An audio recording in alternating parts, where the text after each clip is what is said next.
So what you're looking at is my homemade camera arm, bolted up at the moment to the roof of my shed with this G-clamp.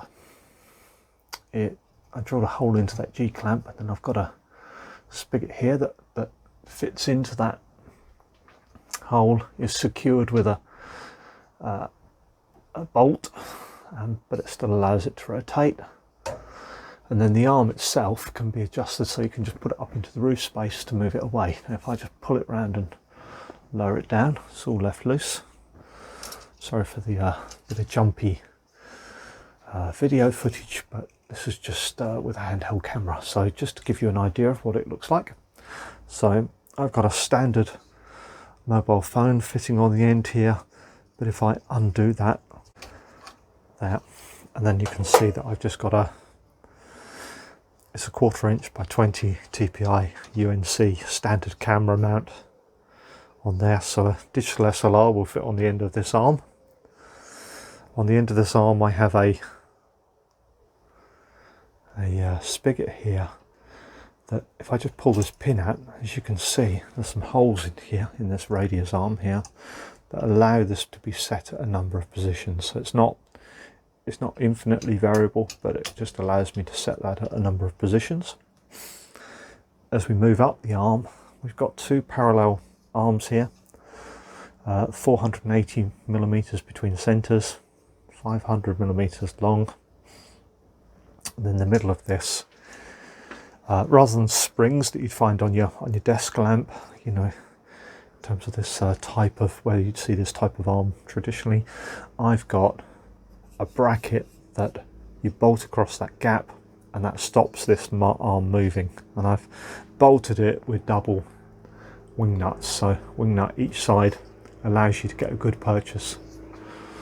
And then moving up to the elbow, we have the arms. These arms meet on a trapezoid. This is a 60-degree angle, 58 millimeters between these centers, 48 between these centers, and then that goes up to a 45-degree plate that's bolted to the main spigot here, again with 45 degrees here, but with 58 millimeters between centers. So these two arms here are parallel, and again I've got the locking plate rather than a spring loaded.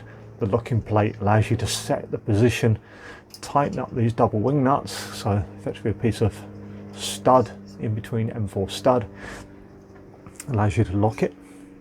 Then on the other side of these bolts I've got nylock nuts, and they just allow me to just snug that fixing up so that it will still move, but it removes a lot of the actual wobble from that joint. So that's the arm. Very simple to build, just a few parts. These are just 1.5 millimeter thick aluminium plates, and as I said, very easy. This is just a equilateral triangle on the end here, as I said, 48 millimeters between the joints. I've got a 8 millimeter from the center there,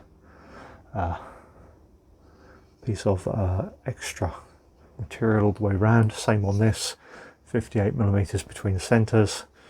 I don't know what that is off the top of my head, but that's a clearance, and then this is a 60 degree angle.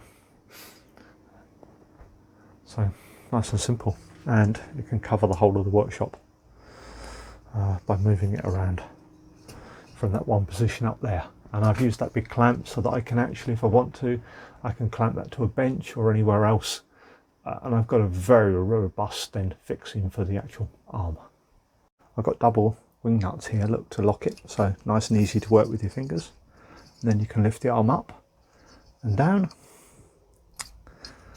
The arm goes round up in the workshop, nice and simple. And then if we swap to the other view, let's swap back to the main camera. So here we are with the main camera. We can see the milling machine. I can rotate all the way around, and with the same position I can see the little hobby mat lathe. We see the MCO drill. Then if we go right round, we're going past everything, we get over to the Walco, and that's with the camera in the same position, the camera arm in the same position, but bolted to the roof of the workshop.